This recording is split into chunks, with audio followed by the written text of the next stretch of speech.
from Chicago, it's Michael James and Katy Hogan with another edition of the Live from the Heartland show, known as the Heartland at Home during the time of the pandemic. This is number 81 for the week of December 18th. And we've got a couple of wonderful guests. We're going to talk about Evanston's first night celebration with Corky Siegel and Emily Guthrie. And we're going to have the thought poet Isaiah Very coming on and talking to us about an exhibit and what's going on in Inglewood. We're here every week, and we question the actions of the rich and the powerful, and we try to give voice to the servants of the people who are trying to make a better world. Good morning to you, Katy. Heavy duty claim. Hope we live up to it. I'm doing okay. I've been working until this week over at Gethsemane, and we sold enough trees that my winter season is now over. So I can concentrate on figuring out how we're doing holidays this particular second COVID holiday season. Have you got any good news in your life, Michael? Well, I had made plans to go to New York, and I followed through on them, and I visited a lot of family. I visited children, grandchildren, my sister, my brother-in-law. I got to eat some oysters, got to be in the village, got to see my grandkids play soccer, picked up my granddaughter from her volleyball practice. It was a very busy 5 days, and I had a great time, and I'm certainly glad to be back home in Chicago, and particularly in Rogers Park. Well, okay. Hopefully we'll have by the time this show comes on tomorrow morning, we'll have snow. But I don't think we're going to get it for we're not Christmas. going to get it, I'll bet. I mean, Yeah. I'm going to go to WeatherBug in a minute, but we'll see. Don't bother. So worldwide, of course, there are always disasters. We won't cover all of them, but we were completely rocked by the devastation of Western Kentucky this week by an out-of-time tornado and out-of-place tornado that hovered for a couple of hours as it traveled over and really did some widespread destruction in Western Kentucky and also a couple other states, but they lost the most. There are people really lining up to help. They've gotten a lot of donations and people are donating blood and all that sort of thing, which we really recommend. I can't help but think, remember last year when Texas was really in bad straits and their power was out, and Ocasio-Cortez commandeered a couple $1 million to send to Texas, and these small donations that are going into Kentucky, I'm sure are coming from red and blue states. I hope that the voters in Kentucky and Texas remember who helped them out. Really, really tragic, though. Once again, Haiti, which we've covered a little bit this year, with the overturned truck carrying fuel, the desperation of people running to collect the spilled fuel, even as the flames were rising around them. This is a picture of what's wrong with the world right now. Closer to home. On the national front, our Congress is still at work trying to get the Build Back Better bill passed before the holiday break. Manchin and Simna are still seemingly problematic, but what did go through without a lot of fanfare and announcement to the people, a far larger amount of money than the stimulus and the Build Back Better, is the Defense Act, with a lot of new money for the military. They actually, in the bill, they passed it for more money than was even requested. Really interesting where the priorities seem to lie, even among people who we like to think are doing well for us in Congress. It's too true. Yeah, too true. Speaking of national figures, we reached a new water point. 800,000 deaths this week in the US from COVID, and they are climbing again. All indicators are that it's still going to get worse before it gets better. We can only encourage people to get your shots and your booster or stay at home. If you don't want to be taking shots, then you got to stay out of harm's way because you're going to get sick.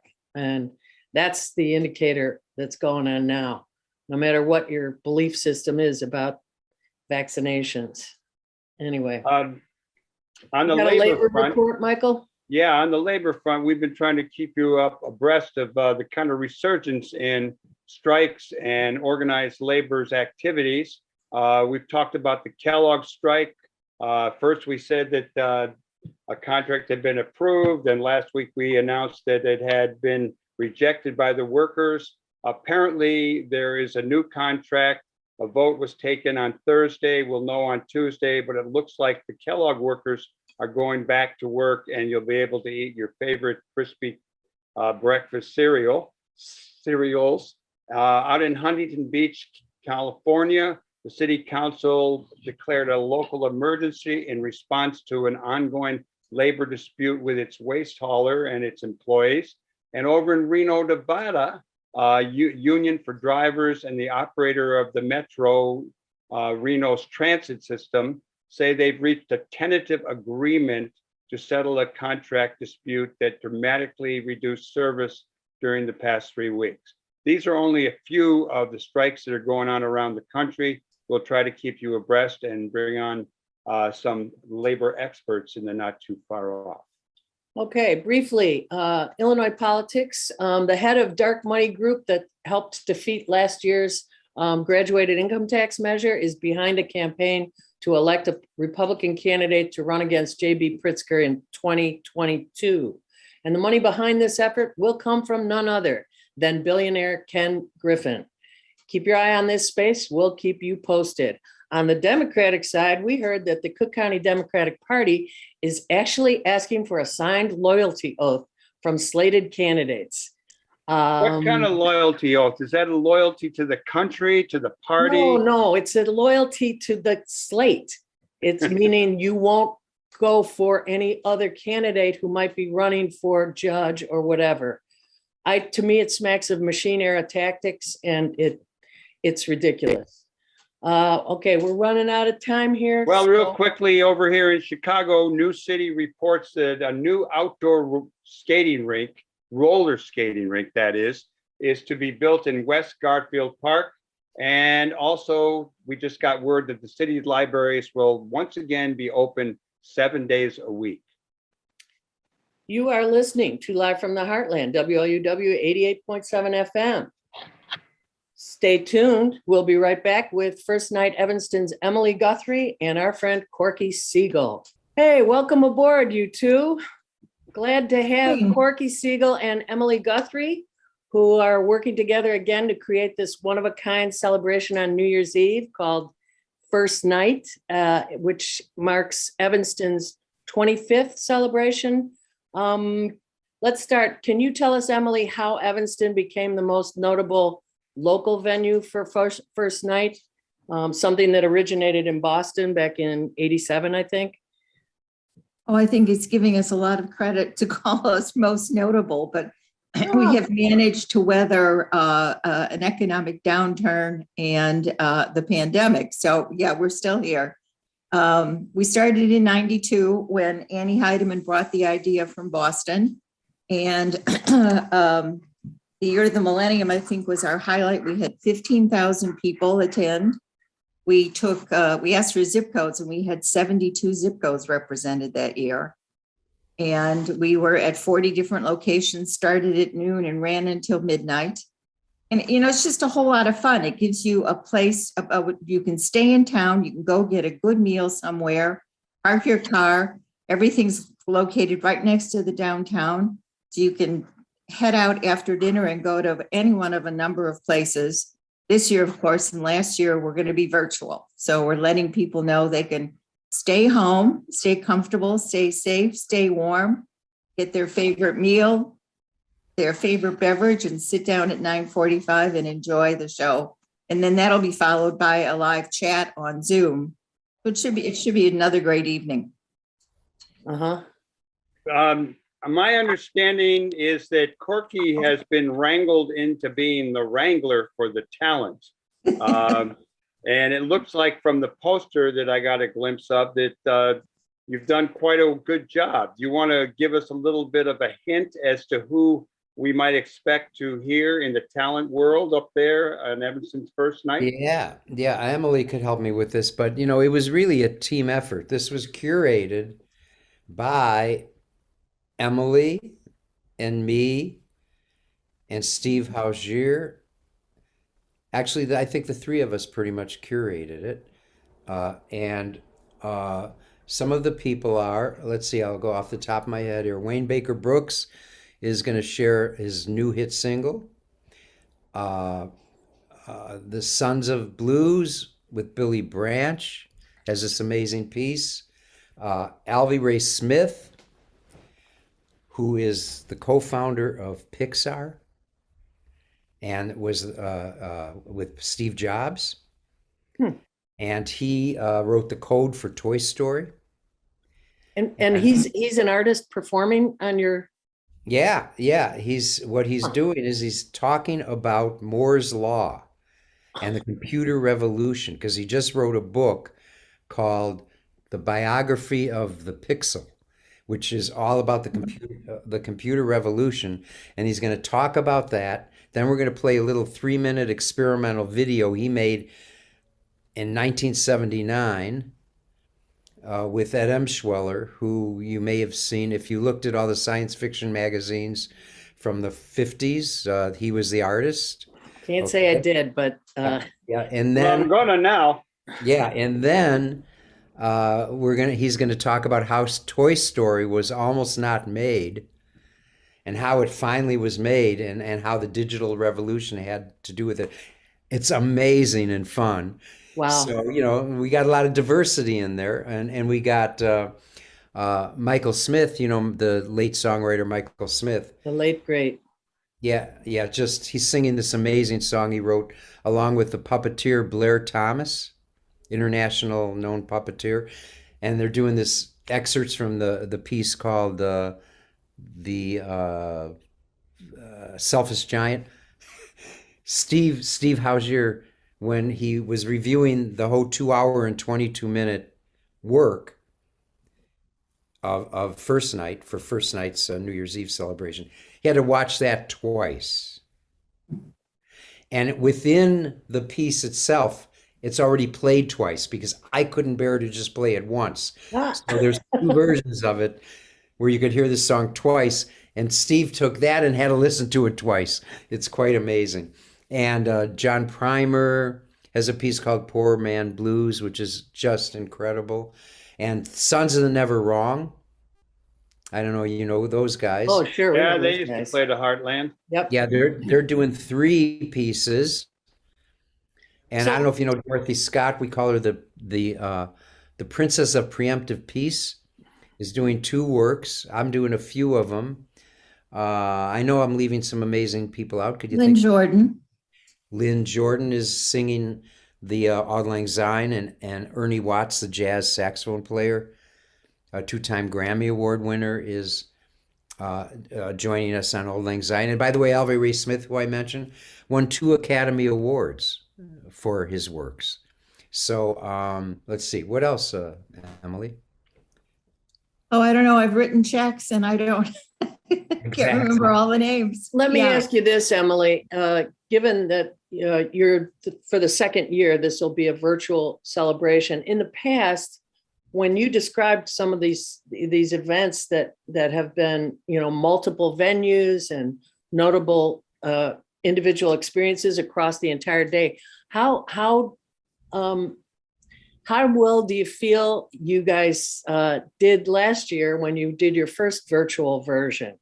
Because everyone's been learning under this COVID thing Right.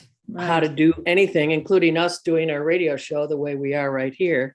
But I liked when I heard Corky use the word curated when describing the work that he and Holly and others did, putting together this big tape. How do you feel about that, Emily, given that your long experience being the Veep of Evanston First Night? Well, last night was an experiment, but it felt like it was necessary not to even try and do it live. And You mean last year? Right. Yeah, we used Okay. Eventbrite to help sell tickets and they capped us at 1,000 people. And we regularly, we're right up at 1,000. And then it, would drop down to like 920. I think people were wandering around among different things. 'Cause I think almost everybody was virtual last year. I don't remember anybody trying to do it live. Right. And so this year, because we're using Mandolin for the reservations, we're not calling them tickets because we're not asking for a fixed price. We're asking people to contribute what they think it's worth to have more than 2 hours of live performances by more than 20 artists. They can find that at Mandolin, or they can find it at our website, which is firstnightevanston.org. So this year, we're not capped at 1,000. So we're going to be real interested to see, if the numbers really bounce up. Mandolin has a contacts list of almost 200,000 people. So we're hoping this will just be gangbusters. And then, fingers crossed, next year we can go live. That's our hope. Seriously. We'll see. Go ahead, Michael.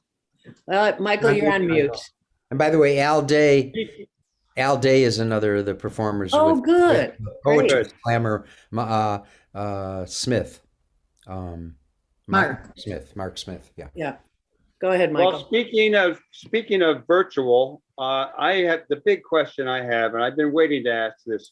How do you do virtual fireworks? Oh, we do them. We've got them. Yeah. We've got them. That's Yeah, quirky. these fireworks that Holly and I used are from Germany in many years ago when explosions were outside our hotel window when we were playing with all these symphony orchestras in Germany. And we just ran with our iPhone to the window and filmed it. And that's what we're using in this film. And you Really? can see the people shooting them off right below our window. Okay, Emily, I gotta tell you that your face is not totally in the picture right now, and I want to Oh, ask you sorry. a question. I was pouring my tea. Look at you. I'm gonna have me a little coffee. We're very casual here. I've got my coffee, but it's cold. So, Emily, you mentioned that there is a bit that follows the singing of Auld Lang Syne, which will be led by Lynn Jordan, I guess. And that little bit after features a live back and forth with Corky and other artists. Can you talk about that a bit? Yeah, it's going to be a Zoom call that'll be available to everybody. And Corky and Lynn just did a concert at the Levy Center here in Evanston, and they had 100 people on their Zoom call. So we have no idea, and I get to manage it. So I've been practicing managing Zoom calls.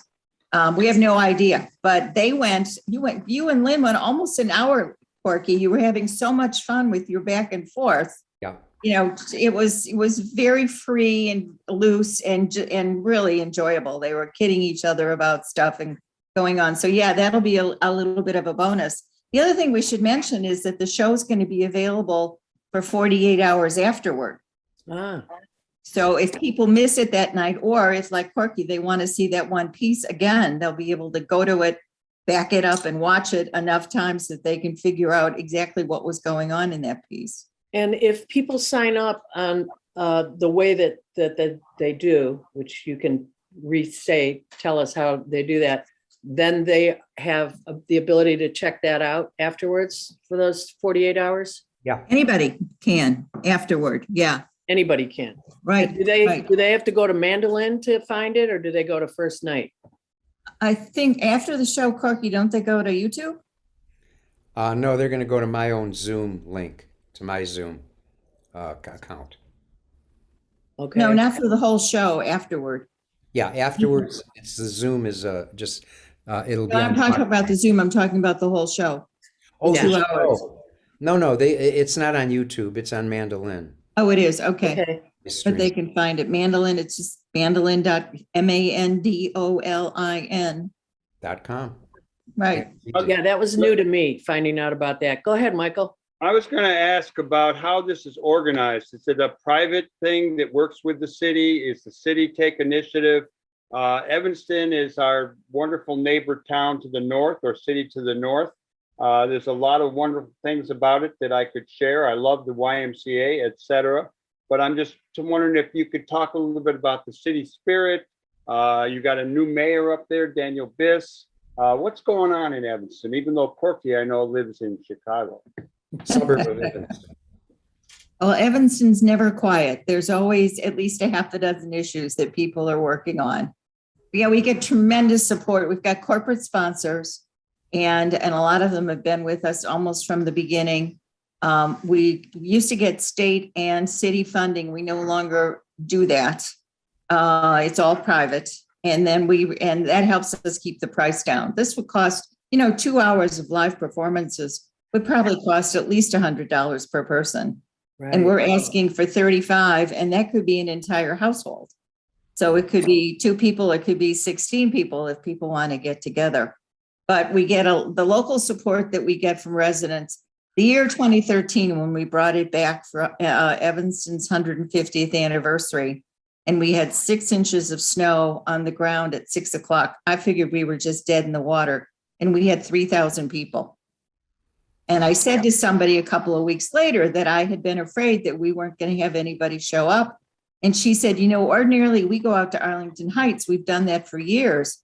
But when we saw the weather, we said, we don't need to do that. We can stay right here in town and go to first night. So I think our numbers, I thought they would be depressed by the weather. I think maybe they actually were increased by the bad weather that year. And speaking of the weather, people if we stop doing these what we call virtual shows, actually I call them closer than in-person shows, people are going to miss them because you don't have to worry about the weather. You could wear your pajamas. You could go to the kitchen for your dinner or for snacks, and you're not going to disturb anyone. You could have your pets, your kids, and you get to see you get a front row seat. Everyone gets a front row seat. Even more than a front row seat, you get to be on stage with some of the performers and watch their hands on the keyboards. When could you do that in a live performance? And we built in a bathroom break. But you do have to be careful if you're doing the Zoom from home. Remember that reporter who got caught with his pants down. Right, exactly. But in terms of all of that, you don't have to wear a mask. You don't have to do anti-social distancing. Corky, you did a lot of shows during using the COVID protocol and Zoom, right? I caught a couple of them. And as soon as March 2020, turned around and we ended up here in Chicago, I immediately purchased a FileMaker Pro and had to start learning how to become a video filmmaker. Yeah. And I spent my whole year calling Apple 3 times a week and getting assistance and just learning how to do it, because I realize now musicians have to know how to do this. Yeah. Well, we all it was a learning curve for everyone as we started this is our 80th learning curve ball. Yes, learning curve ball. This is our having a ball, baby. 81st Zoom show for us, and I'm still learning. And as we came on today, I said to Michael, I got to learn how to blur the background, because you can do that in Zoom. And I still haven't, taken the time in between shows to figure it out. And I know it's easy, but, us old people. Okay, let's remind people how to find First Night Evanston and be part of a great New Year's celebration. And what day that is? We have a website, firstnighthevanston.org, and through us you can go to, we've got lots of Facebook pages, and you can go to Mandolin. Any one of those places will get you to where you can make a reservation. Even on my page, corkymusic.com, mandolin.com, firstnighthevanston.org, right? Right, we're an org. Any of those places. Well, you two, congratulations on your great collaboration, and we'll probably see you on New Year's Eve or be part of that faceless bunch out there in the virtual world. But thank you for your commitment. You will not want to miss it. It is like every time I see the next little section, I go, oh my God, I love this. Every single one. Oh, I love this one. Oh, I love this one. Oh, I love this one. It's like unbelievable. Well, I thank you in advance for giving us all something to do on New Year's Eve. Let's see. and Yeah, healthy. that's exactly. So bless you both, and everyone can enjoy this Yes. little Yes, thank you, trailer. Katie, and thank you, Michael. Hey, hey. So Isaiah's in the house. Thank you for joining us, Isaiah Vinay. Yay. We got to know you thanks to our co-producer, Lynn Orman Weiss. You are a writer, photographer, poet. Let's start by tell it to us, what is the meaning of thought poet? So I think the simplest way to answer that is I grew up on the south side of Chicago. I was born out west, raised out south. And I went to what people will call a typical CPS school. Which one? And so, there wasn't a lot. So I actually went to Burnside Scholastic Academy. And so it wasn't the best, but it also wasn't the worst. And so, a CPS school, a lot of times they don't have resources, for programs and stuff like that. And so, interestingly enough, my grandma, she was very artistic when I was growing up. So she always had me in like art fairs and stuff like that. And so she's the one who pushed me into, kind of being consistent with poetry. And so when I thought it was cool again, I kind of started like playing with words and stuff like that. And and this is like during the Facebook era. And so it was actually thought poetic. And as I, started being a writer and I started doing more organizing work, it kind of shortened to thought poet. And now it's thought poet's opinion. So. Very nice. We're going to be asking you about your photography a little bit. Why don't you share with us how you got interested in doing photography and how do you utilize that to try to better the community? For sure.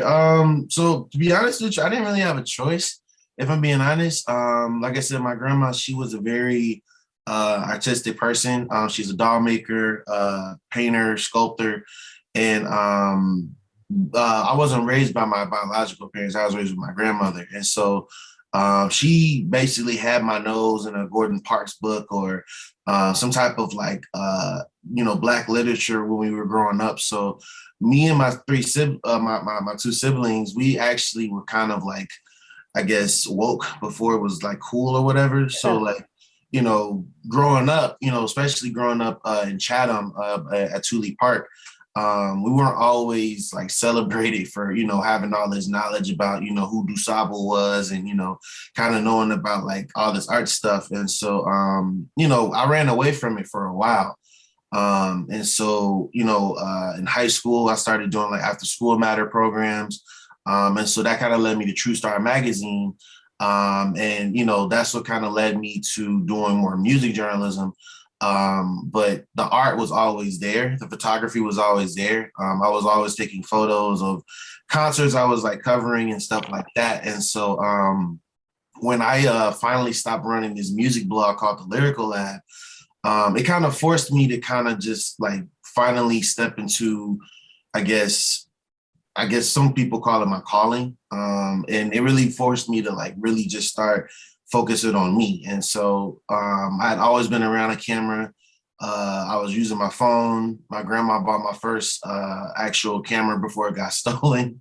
And so I just kind of always was around it. And like I said, my grandma had us around a lot of art when we were coming up. And so she just had me around this very type of energy where like, the way that I write and the way that I carry my work is very Chicago, you know what I'm saying? And it's a certain type of Chicago that many people won't experience unless they've actually gone to these spaces, into these communities. And that's, I believe, is probably the most special thing, is that it's just a very authentic like energy around my photography and writing, because it has a very authentic Chicago feel to it. So shouts to my grandma.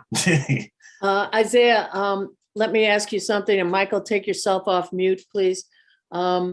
Your current exhibit is taking place at something called SFFB Gallery. Tell us what that stands for, and if it's a movable feast, and if it is, where is it being located right now, that cafe? Tell us about that. Yeah, so that's actually an acronym for Sanctuary from Forgotten Blocks. And so The name actually came from me, always living, like I said, like I've lived on the south side of Chicago pretty much my entire life. I've lived in different spots, but the south side has always been my home. And so once again, like I was saying before, when it comes to the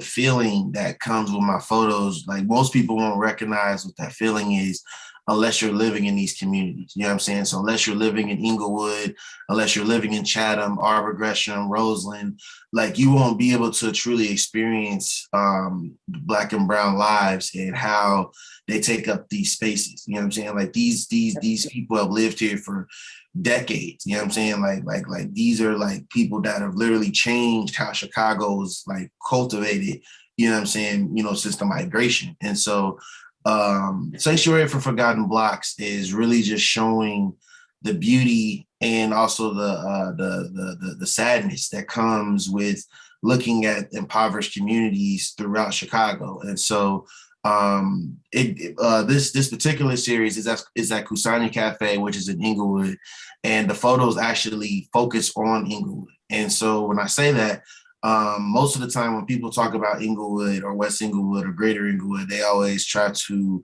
connect violence, or they try to connect, lack of resources, or the fact that police over police in this community.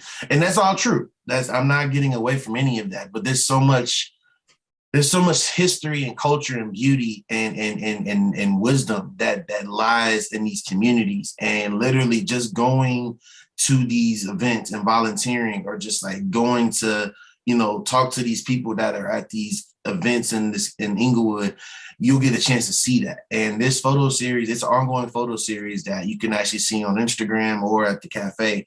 But it just really entails that, because I think a lot of people are always forgetting that these Black and brown people are still fighting to exist. You know what I mean? So when there's no cameras being shown saying like this happened in Chicago or, whatever like that, these people are fighting every day to exist. You know what I'm saying? And so these stories are very special because these stories are happening even after this interview is over with. So, yeah. Tell us one more time where the current version of the Sanctuary from Forgotten Blocks is being shown, and how long is it there, and what are the hours? Because they were, I think, late afternoon to early evening. Give us the dates and times. Yes. So and I'm bringing it up on my phone really quick, but it's at Kusanya Cafe, and like I said, that's right in the heart of Inglewood. It's a very amazing establishment that basically has a lot of just like dope people coming through there. But it's in the morning. The address is 825 West 69th. And it's normally open from like 8 a.m. to I think maybe like 2 or 3 or something like that. But it's gonna be up until February. And yeah, all of the photos are also on sale. If folks want to go and buy one, you can definitely put in to buy a piece. All of the monies are going to the organizations Good Kids Mad City and Her Chicago. Both these organizations do a lot of work around like mutual aid, trying to get mental health resources to the community and stuff like that. So, you talk a lot about organizing, and you did talk about a friend of yours, and I'm blocking his name, but named Malik Ali. yeah. And tell us a little bit about his work, and was he, I'm assuming he was a mentor to you or someone you looked to as you developed your photography. Fill me in or correct me and share some information. So, yeah, I'll put it like this. Malik Ali was someone that is very special to the Chicago community in this very moment. Like what he did as far as organizing, what he did as far as just trying to be a cis hetero Black man that's learning and unlearning how to be less toxic and misogynistic to Black women. He was amazing in just existing, right? And so I'm gonna try not to get emotional, but Malik was actually— it's happened here before, so let it roll. Yeah. Sorry. Um, God love you. yes, all right. Nothing to be sorry about. I know we were part of the effort to get a bail-free city. And I think that was one of his major works, right? Yeah. And the funny thing is that was actually one of the very few things he was acknowledged for. He did a lot of work with the Say Her Name campaign, the Buy Anita Alvarez campaign. He did a lot of work with organizations like Black Youth Project 100 and the Let Us Breathe Collective. And he was one of the very few people that really believed in my work. He in 2016, he was one of the people who actually pushed me to have my very first photo exhibit. And mind you, the organizing community, it's powerful, but people can be overlooked, and the ability to just exist is hard because a lot of the times we don't often treat people the same way that we claim we do. Like we talk about restorative and transformative justice, but sometimes we don't often act out those things. And Malik was very important in holding a lot of people accountable that have done harms to other people in this community. And he taught me, he taught me how to exist in this in the city and doing this organizing work, because it's not easy. It's not easy. You're dealing with real people's lives. You're fighting to be heard, because at the end of the day, Black and brown people aren't heard at all. You know what I'm saying? And all they're asking for is resources to exist in the communities that we've lived and been grown up in. You know what I'm saying? And so Malik, I would say he was probably one of the most incredible people that I know. To this day, he still has not received the affirmations that he should have received when he was here. But I owe a lot to him as far as even me being where I am right now. I would say he was my big brother. He was definitely a mentor, but I would definitely say that was my big brother for sure. Oh, that's good to hear. I'd like to know more about him. I read a piece about you in, I think, Tribe, and you did talk about organizing. And both Katy and I come out of organizing experiences. You know, I worked in Uptown with poor and working whites, and well as Blacks and Latinos. And and you point out in that article how you don't always get credit for what you do, and you don't always receive the results.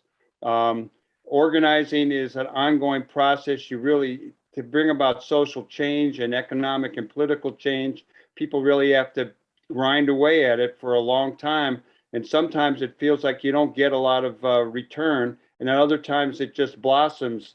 And I wondered if you wanted to share any other kind of organizing work that you are doing in the community. You did talk about a demonstration at City Hall.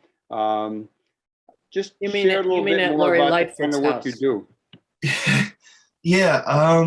So like I said before, I've done a lot of organizing, just like with Malik, with the Let Us Breathe Collective, Black Youth Project 100.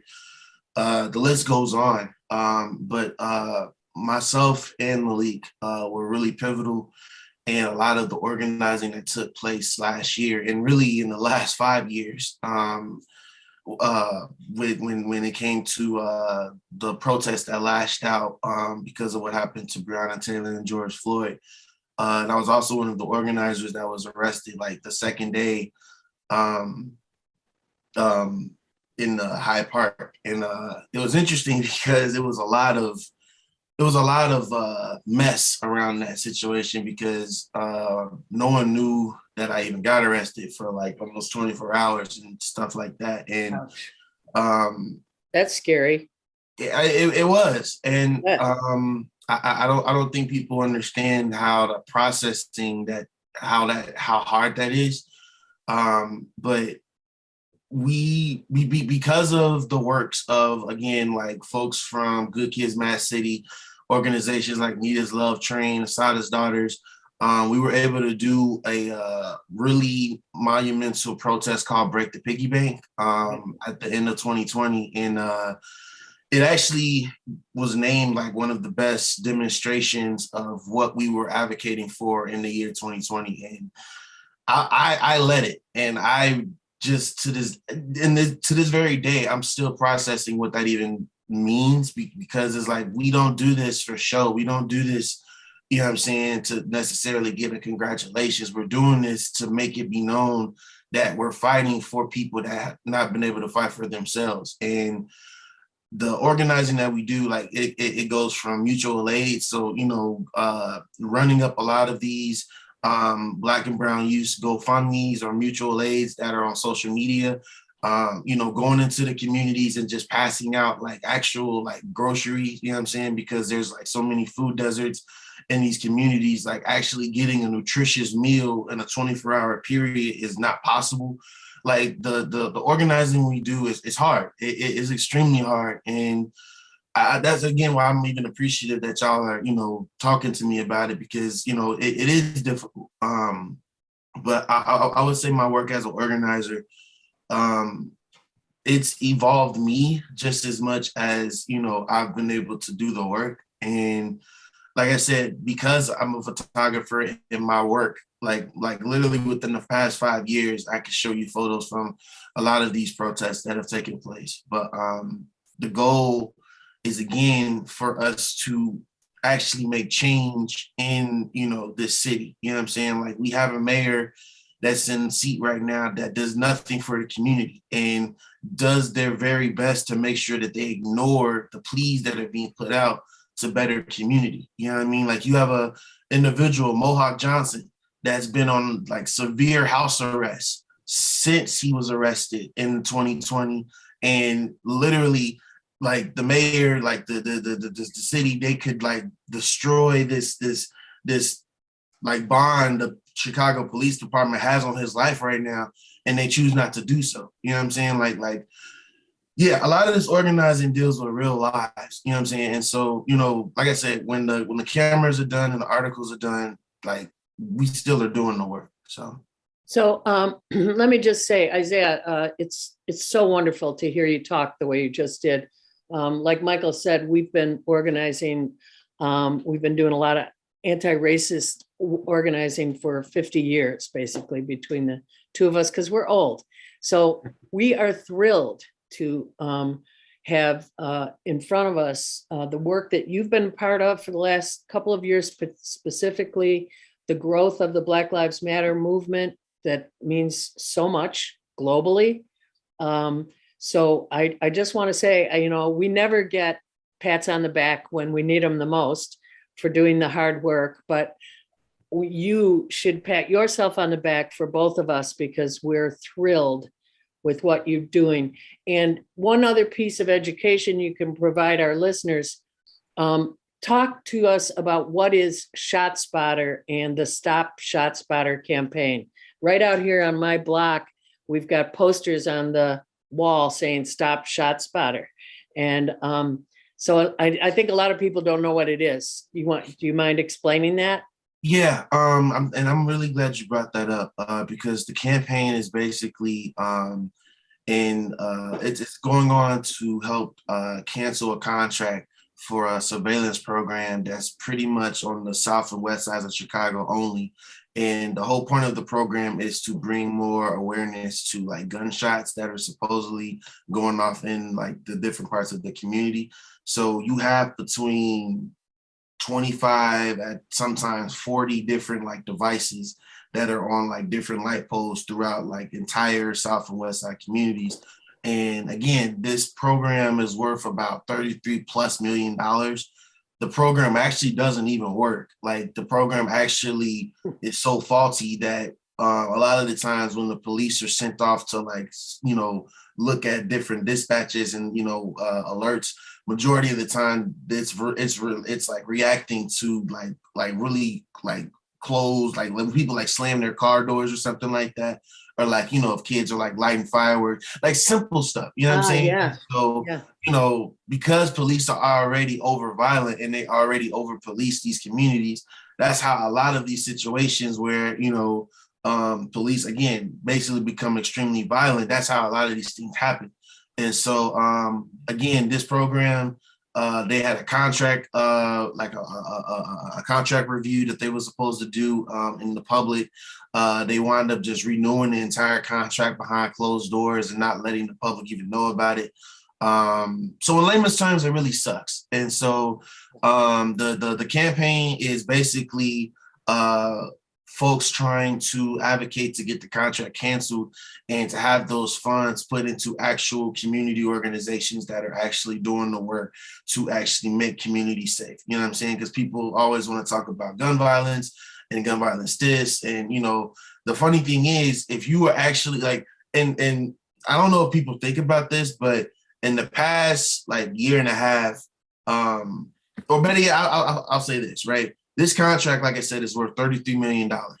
If you take that entire $33 million and just put $1.2 million in Chicago Park District programs, after school matter programs, trade programs, like if you just put that, I mean literally do like a 6-month review, right? Where, you know, you like, you know, have people show where all the money went and all that stuff. I promise you, in a 5-year time period, you would see how quickly communities are benefiting from that money. You know Yes, what I mean? my brother. Yes. So yeah, that's basically in a nutshell what the campaign is.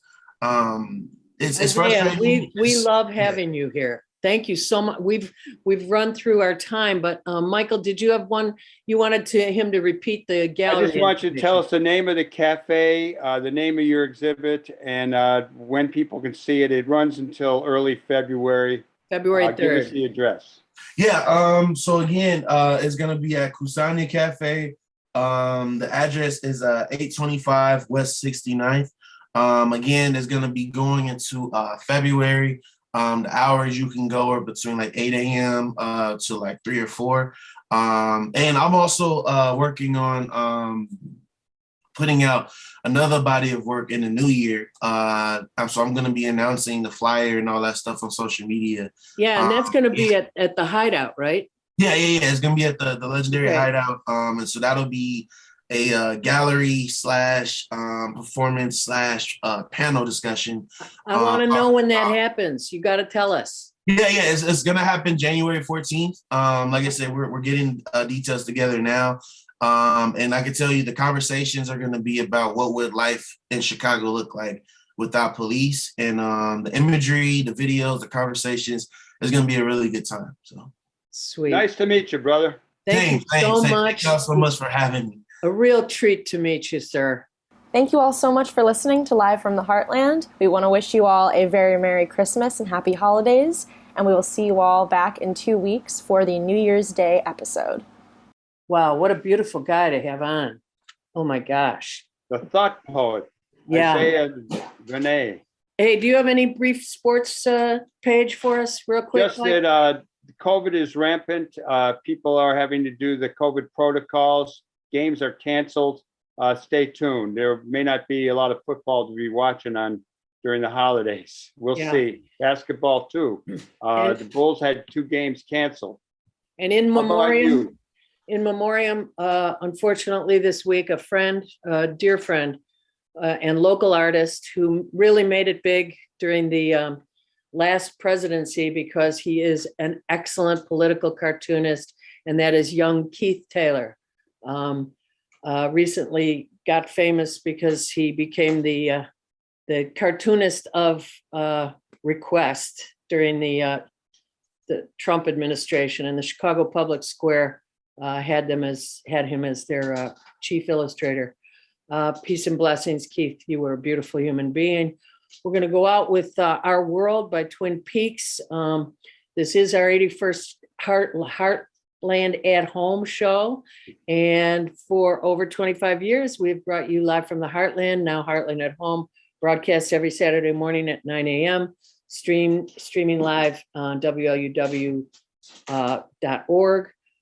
You can also catch us at youtube.com/Heartland Media. There's a million of our shows up there. And every once in a while, we're cablecast on CAN TV, channel 27. We thank our team and all of you for listening. Do good in the world. The world needs all the good that we do and that you do. All power to the Power people. To the people.